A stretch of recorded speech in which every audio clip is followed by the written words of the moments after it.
What's up? Today I'm going to show you guys 3 ways to make baguettes at home. The first is the easiest possible version that literally anyone can make. With the second version, we'll have better texture and better flavor. And then finally, with the third version, I'm going to pull out all of the tricks that I learned working as a professional bread baker to show you guys how to make what I think is a real deal Parisian style baguette at home.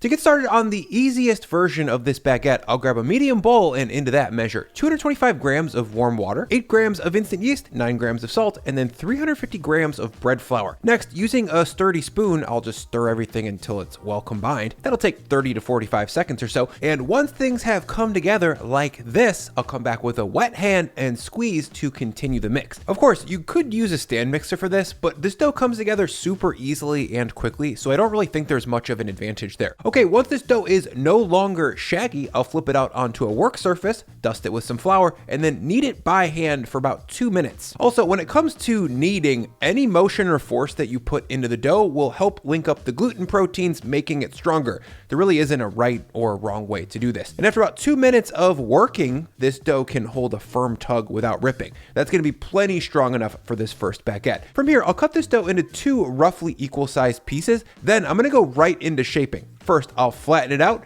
then roll the top third into the middle, then I'll roll the middle to the bottom third, and then finally I'll roll the whole thing into a chubby cigar shape. Next, I'm going to use my palms and a little downward pressure to roll this dough back and forth to stretch it out. Since this dough had no fermentation and only a little bit of hand kneading, it's very weak and therefore very easy to roll out into a baguette shape without it snapping back. From here, I'll throw both of these baguettes onto a piece of parchment paper on an upside down sheet tray. Now, I'll grab a large semi-deep foil pan, dimensions for this one down in the description, by the way, and I'll drop it over the bread to cover it so the baggies don't dry out during their proof. Next, I'll go ahead and preheat my oven to 465F and then let this bread rise for 45 to 60 minutes. 45 minutes later, these things are looking pretty baguette-esque if you kind of squint. Now, to help to create some steam while we bake these, I'm going to generously squirt the outside with some water. Without steam, it's almost impossible to make crusty, crispy bread. Next, I'll cover this sheet tray with the foil pan that I used for the proof. Then I'll load the whole setup into my preheated 465 oven and bake for 25 minutes. Halfway through, or after 12 minutes, I'll come back and take off the lid. And as you can see, these things got a pretty decent amount of oven spring, considering they didn't ferment that long.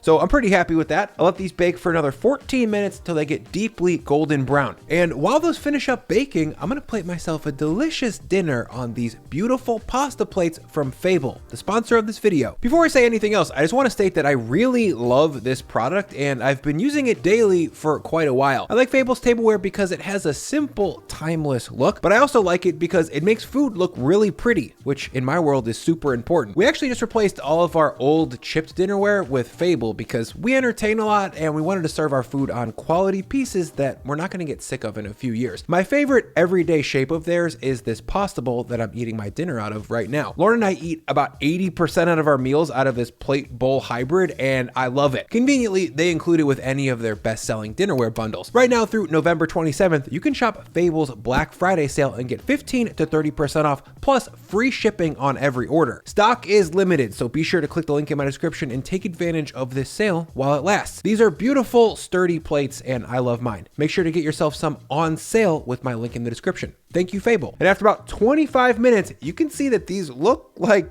brown tubes of bread. Look, these aren't going to win a contest for the prettiest loaf, but they're crusty, they're crunchy, and they've got a nice bready, squishy interior. And it tastes pretty freaking good considering this was fermented for less than an hour. Think of this as a utility baguette. It's ugly, but it's more than good enough to wipe through sauce or to soak up some soup. Plus, literally anyone can make it and it's ready in just over an hour if you include the bake time. Okay, the better version of this recipe adds water, fermentation time, proper gluten development, and a much better shape. To make it, I'll start with a medium bowl and combine 225 grams of water with 350 grams of bread flour. Just like for the first dough, I'll stir to combine with a spoon until things come together into a shaggy mess. Then I'll switch to a wet hand and squeeze the dough together for about 2 minutes more until it's brought together into an evenly mixed clod. Next, I'll shake 9 grams of salt over the top of that mix and let it slowly dissolve as I mix up the yeast. For that, into a container, I'll combine 30 grams of water and and 8 grams of instant yeast, and then stir to combine. Mixing the flour and water together without yeast or salt is called an autolyse, and I go into a lot more detail about why I do that in other bread videos. But basically, it makes the dough stretchier, stronger, and easier to shape. Once the yeast and water are mixed together, I'll throw a lid on the bread dough and let this sit for 20 minutes. 20 minutes later, I'll pour all of my yeast goo on top of the dough, then with a wet hand, squeeze everything until it's very, very well combined. And once the dough is evenly mixed and looks like a smashed up brain, I'll throw a lid on it and check back in 30 minutes. At this point, this dough is very slack and ain't got no strength. So to add some, I'm gonna give it a strength building fold.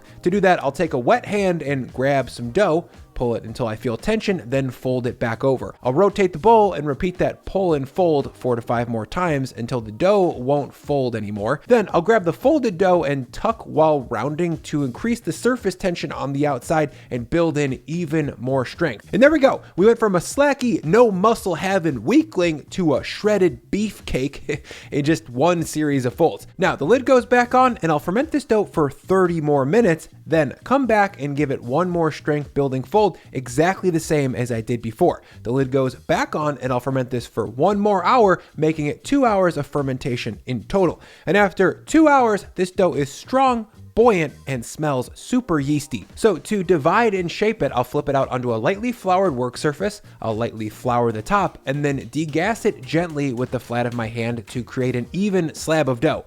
I'll cut that slab in half right down the middle, then I'll give each piece of dough a pre-shape. For that, I'll just fold in all of the corners, then fold the dough over itself to tuck those folds underneath. Then I'll roll the dough in the palm of my hand to create some additional tension and to seal the folds underneath into a tight seam. And once both doughs are pre-shaped into little balls, I'm gonna cover them with my mixing bowl and let them rest for 15 minutes. 15 minutes later, the gluten is fully relaxed. So I'll flip one of these balls out of the way, then flip the other onto its top so the seam is now facing up. And then to shape it, I'll gently press the dough to degas any unwieldy air pockets to flatten it out. Then I'll fold the top down about 1 inch at a time, pressing down each time to seal in any tension that I've created by that fold. I'll do that 4 to 5 times until I've got a blunt cigar shape just like before. Then I'll use my fingertips and thumbs to roll the cigar out into a wider tube shape. I'm using my fingertips to keep that seam that we created with the folding tucked underneath the middle of the dough the best I can. And once I've got this stretched out to about 9 or 10 inches, I'll give it a few more rolls just on the edges to create a nice tidy taper.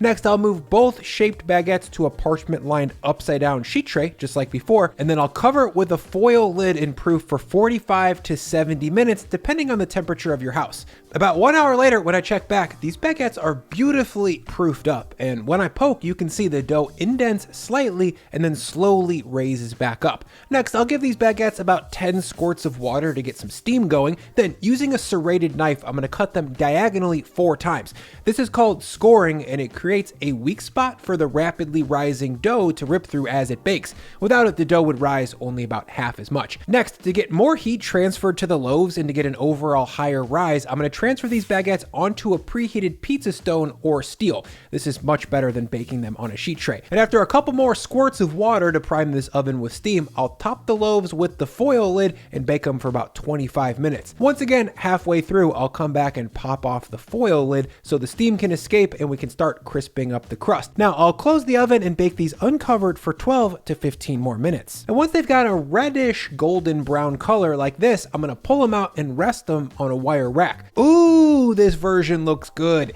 It's a lot closer to a Parisian style baguette than the first one. Yes, this second version has some additional steps and complexity, but I still feel like a beginner baker could knock this one out first try. There's no stand mixer required. It's ready in about 3 hours start to finish, and I think these results speak for themselves. I hope you try it. Okay, the last baguette aims to recreate what I had in Paris in 2021. It's a lot more flavorful than round 1 and 2, and the crust has that extra little bit of texture that you can't quite describe, but if you've had it, you know how special it is. To make it, I'll combine 150 grams of room temperature water with a pinch of yeast and 150 grams of bread flour. I'll mix that to combine and let it ferment on the counter for 12 to 24 hours. The next day, I've got a poulish. This is what bakers call a pre-ferment, and it's the number one way that pro bread stands out from homemade. A poulish smells sweet and yeasty, almost like fresh sweet corn and Budweiser mixed together. It's gonna make our bread super flavorful, and it's gonna make the crust especially crispy. So I'll drop all of this ripe poolish into a stand mixer, then add in 240 grams of warm water, 3 grams of instant yeast, 40 grams of bread flour, 11 grams of salt, and then 10 grams of diastatic malt powder. Malt powder brings an additional level of fermented grain flavor, which is delicious and subtly sweet, but more importantly, it also improves the color and texture of the crust. Sub in a little bit of malt syrup or molasses if you've got that.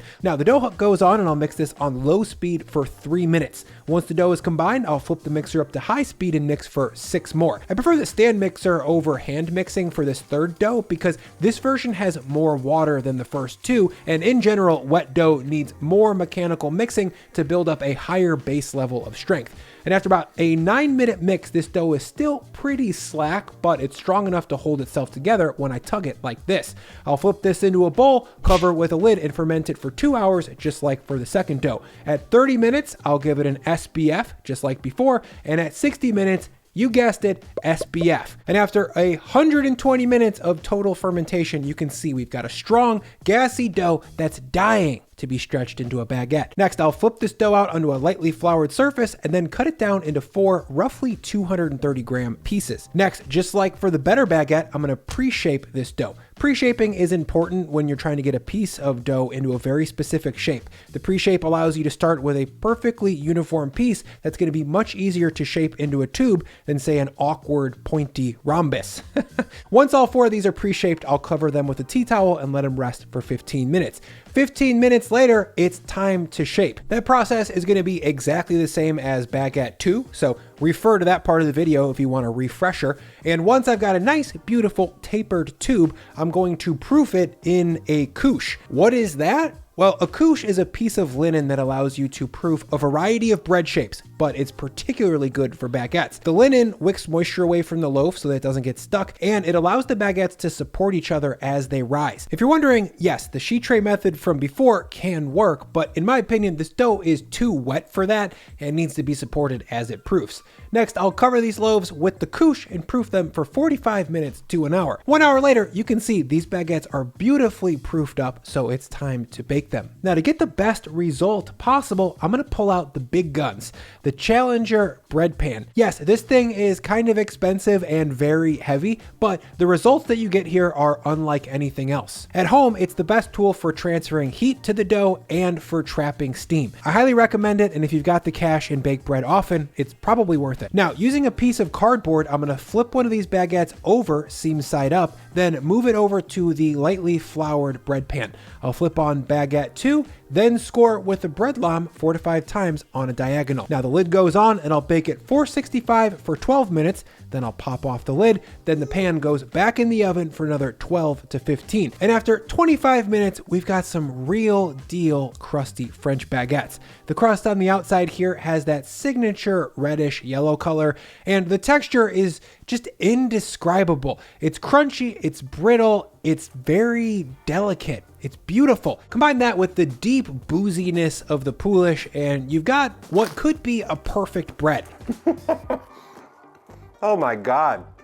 Yes, it is a challenging recipe to get right, and you might need some special gear, but if you're into bread baking at home, I really, really hope you give this one a try. It's super worth it, and the results are world class. Let me know in the comments down below which one of these 3 you think you're gonna make, and if you want something kind of Frenchy to dip this crusty bread into, then please check out this video for my beef bourguignon. I'll see you there, and let's eat this thing!